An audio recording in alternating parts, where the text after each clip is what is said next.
Cold war, স্নায়ুযুদ্ধ বা ঠান্ডা যুদ্ধ, এর নামের ভিতরে এক ধরনের সমাধানের দেয়া আছে যে এটা যুদ্ধটা ঠান্ডা, গরম না। গরম হলে সেখানে বোমাবাজি, দ্বিতীয় বিশ্বযুদ্ধ যেমন বোমাবাজি, মারামারি, একদম ভয়ঙ্কর উত্তপ্ত অবস্থা হয়ে ওঠে। কোল্ড ওয়ারে এই ভয়ঙ্কর অবস্থাটা হয় না, এই জন্যই এটাকে কোল্ড ওয়ার বলে। এটা হুমকি ধমকির ভিতরেই সাজ রব, ছোটোখাটো এমনি হলে হতেই পারে, কিন্তু খুব বড় ধরনের যুদ্ধবিগ্রহ সেখানে হয় না। এই জন্যই এটাকে কোল্ড ওয়ার বলা হয়। মূলত এটা মাথার যুদ্ধ বা ঠান্ডা মাথায় আমরা যেটাকে বলি, ঠান্ডা মাথার যুদ্ধ এবং বুদ্ধিভিত্তিক যুদ্ধ, একজন আর একজনকে ছোট করে দেখার যুদ্ধ, অর্থনৈতিকভাবে খাটো করে দেওয়ার যুদ্ধ, ইন্টেলিজেন্সের মাধ্যমে ক্ষতি করে দেওয়ার যুদ্ধ, এটাকে আমরা হিসাবে দেখতে পারি। সরাসরি যে গরম যুদ্ধ সেরকম এখানে হয় না। এটা ইনফ্যাক্ট দ্বিতীয় বিশ্বযুদ্ধর পরবর্তী সময়ে মার্কিন যুক্তরাষ্ট্র এবং তার মিত্ররা, সোভিয়েত ইউনিয়ন এবং তার ব্লক যেটা, তাদের মিত্রদের মধ্যে যে টানাপোড়েনের শুরু হয়, সেই টানাপোড়েনের নাম হলো কোল্ড ওয়ার। 1940-এর দশকের মাঝামাঝি থেকে নিয়ে সেকেন্ড ওয়ার্ল্ড ওয়ারের পরে, সেখান থেকে নিয়ে 1990-91 সাল পর্যন্ত এটার বিস্তৃতি ছিল। 1991 সালের 26শে ডিসেম্বর সোভিয়েত ইউনিয়ন ভেঙে যাওয়ার মাধ্যমে প্রেসিডেন্ট রোনাল্ড রিগান তখন আমেরিকার প্রেসিডেন্ট ছিলেন, এবং সেটা দিয়েই এটা সমাপ্তি ঘোষণা করা হয় বলে বলা হয়। আবার এখন তো নতুন করে আবার কোল্ড ওয়ার পৃথিবীতে অ্যানাদার ওয়েভ আমরা দেখতে পাচ্ছি। বিশেষ করে আফগানিস্তানকে সামনে নিয়ে এই কোল্ড ওয়ারটা আরও বেশি সামনে চলে আসছে। আফগানিস্তান ইস্যুতে আমরা দেখতে পাই যে যখন আমেরিকান সোলজাররা এখান থেকে উইথড্র করলো সেটা, তারপরে আপনার কোয়াড, এগুলো কোয়াড, অকাস, এই প্রত্যেকটা বিষয় নিয়ে আবার চায়নার সাথে আমেরিকার কোল্ড ওয়ার দেখি। আবার সেখানে রাশিয়ার সাথে এক ধরনের মানসিক দ্বন্দ্ব আমরা দেখতে পাই আমেরিকার। সো কোল্ড ওয়ারের আর একটা ওয়েব এখন সামনে চলে আসছে সবার, বিশেষ করে বর্তমান পরিস্থিতিতে। আর কোল্ড ওয়ারের যে বড় বিষয়টা ছিল সেটা হলো পুঁজিবাদ এবং সমাজতন্ত্র।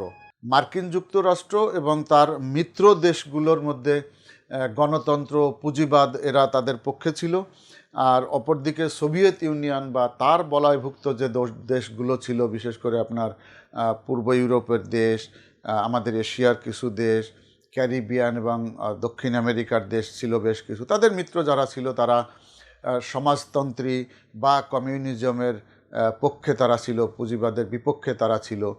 এই দুইটা বলয়ের ভিতরে কে প্রধান, কার শক্তি কত বেশি, শক্তি বলতে আইডিওলজিক্যাল ওয়ারফেয়ার যেটা ছিল, সেটাই মূলত কোল্ড ওয়ার হিসাবে দেখা হয়ে থাকে। যুক্তরাষ্ট্রের প্রধান মিত্ররা এই সময় আমরা দেখেছি যে যুক্তরাষ্ট্র, ফ্রান্স, পশ্চিম জার্মানি, জাপান, কানাডা এর অংশ হিসাবে ছিল। আবার সোভিয়েত বলয়ভুক্ত যারা প্রধান দেশগুলো ছিল, Bulgaria, Czechoslovakia, Romania, Hungary, Poland, পূর্ব জার্মানি সেই সময়, এই দুইজনের মাঝে যে কিউবা ছিল, চীন সোভিয়েত সম্পর্ক এক সময় ভালো গেছে শুরুর দিকে, বিশেষ করে আপনার যখন চীন স্বাধীন হলো 1949-এ। তারপর থেকে সোভিয়েত ইউনিয়ন চীনকে সাথে নিয়ে চলার বা সাপোর্ট দেওয়ার চেষ্টা করেছে, কিন্তু একটা পর্যায়ে গিয়ে চীনের আইডিওলজি এবং সোভিয়েত ইউনিয়নের আইডিওলজি সম্পূর্ণ ভিন্ন হওয়ায় এবং দুজন একই জায়গায় কমনলি আসতে না পারার কারণে তাদের ভিতরে সম্পর্কটা আবার তিক্ত হয়ে যায়, এবং তিক্ততার ফলও আছে। তিক্ততার কারণে চায়নার সাথে আমেরিকার সম্পর্ক কখনো ভালো কখনো খারাপ সেটা হয়েছে। এনিওয়ে, সেটা আমরা যখন চায়না এবং ইউএসের সম্পর্ক দেখি তখন দেখার চেষ্টা করবো ইনশাল্লাহ। আজকে আমাদের শর্ট কোশ্চেনে ওটা প্রয়োজন হচ্ছে না।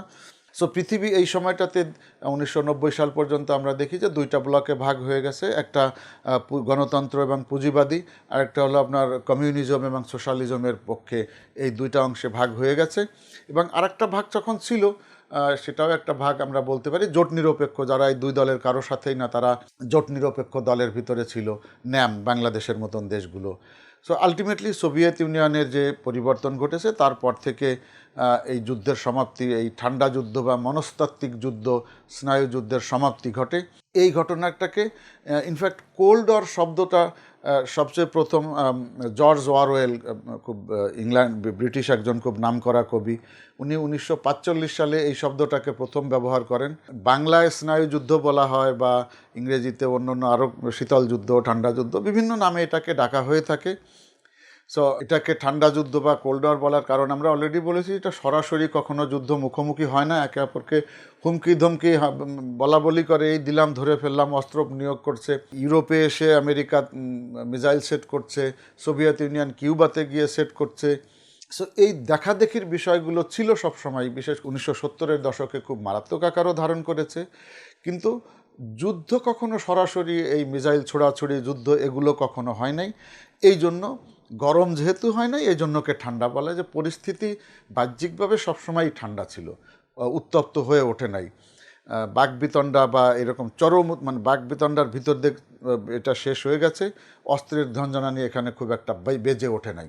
এই জন্য আর বিশ্ব অর্থনীতির দিক থেকেও যদি দেখি যে শক্তিশালী মার্কিন যুক্তরাষ্ট্র দ্বিতীয় বিশ্বযুদ্ধের পরপরই রাশিয়ান যে হেজিমনি ছিল বা আধিপত্যবাদ ছিল সেটাকে ধ্বংস করার জন্য চেষ্টা করেছে। এটার আরও আমরা দেখতে পাই যে এই সোভিয়েত ইউনিয়নের বিরুদ্ধে যারা কোল্ড ওয়ার শুরু করেছে, যেমন ফাল্টন বক্তৃতা, উইনস্টন চার্চিল যখন ফাল্টনে বক্তৃতা দিলেন জাস্ট সেকেন্ড ওয়ার্ল্ড ওয়ারের পরপরই, তখন উনি বলল যে এই সমাজতন্ত্র, সোভিয়েত ইউনিয়নের এই সমাজতন্ত্র কিন্তু ইউরোপকে গ্রাস করে নিয়ে যাচ্ছে। দ্যাট মিন্স পূর্ব ইউরোপ তো অলরেডি করে ফেলেছিল, পশ্চিম ইউরোপেও আস্তে আস্তে এটা সংক্রমিত হচ্ছিল, যেটা ডোমিনো তথ্য হিসাবে পরিচিত আমরা জানি। সো ফাল্টন বক্তৃতায় প্রথম উইনস্টন চার্চিল এই বিষয়টা সবার সামনে আনলেন যে ইউরোপ যদি এখনই সোভিয়েত ইউনিয়নের বিরুদ্ধে ব্যবস্থা না নেয়, বা এই যে বিস্তৃতি পূর্ব ইউরোপ থেকে পশ্চিম ইউরোপের দিকে আসা শুরু করছে, এটা যদি এখনই না ঠেকায়, তাহলে এই পুরো ইউরোপই সোভিয়েত ইউনিয়নের তাবেদার হয়ে যাবে।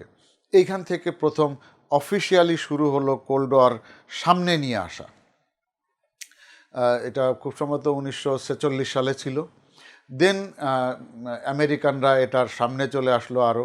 মার্শাল পরিকল্পনা 1948 সালে। 1947 সালে ট্রুম্যানস ডক্টরিন, ট্রুম্যান তার যে স্টেট ভাষণে বলেছিলেন, সেখানেও উনি এই ধারণাটাই দিয়েছিলেন যে সোভিয়েত ইউনিয়নকে ঠেকানো জরুরি, পুঁজিবাদকে ঠেকানো জরুরি সেটা, এবং এই ঠেকানোর জন্য যাদেরকে যেভাবে পারা যায় আমরা অর্থনৈতিক সহযোগিতা, পয়সা দিয়ে ঠেকানোর চেষ্টা করা, যেটা চেক ডলার ডিপ্লোমেসি হিসাবে তখন পরিচিত হয়েছিল। এই যে এবং এই ট্রুম্যান্সের যে বক্তৃতা বা ডক্ট্রিন আমরা বলি, এই বক্তৃতার পরে 1948 সালে এসে মার্শাল পরিকল্পনা, John Marshall American foreign minister, উনি ট্রুম্যান্স ডক্টরিনের উপরে ভিত্তি করে একটা পুরা প্ল্যান তৈরি করলেন পূর্ব ইউরোপকে সামনে রেখে। যেহেতু পূর্ব ইউরোপে তখন সোভিয়েত বিস্তৃতি ঘটছিল বেশি, কমিউনিজমের বিস্তৃতি ঘটছিল বেশি, সুতরাং তাদেরকে পয়সা দিয়ে মানে পয়সা দেওয়ার নীতি, যে তাদের উন্নয়ন, তাদের সাথে ব্যবসা বাড়ানো,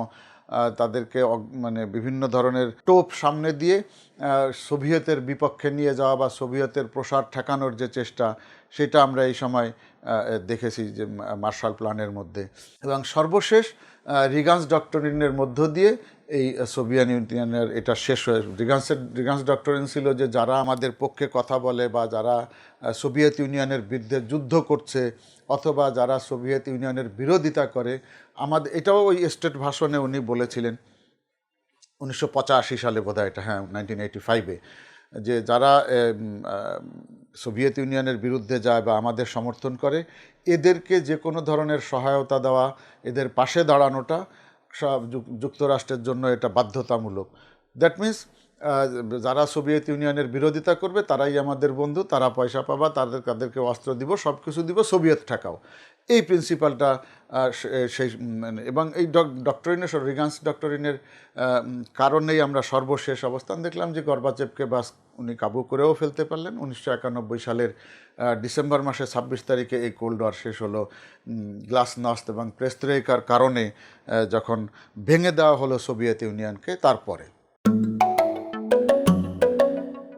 আসুন মায়া ছড়াই।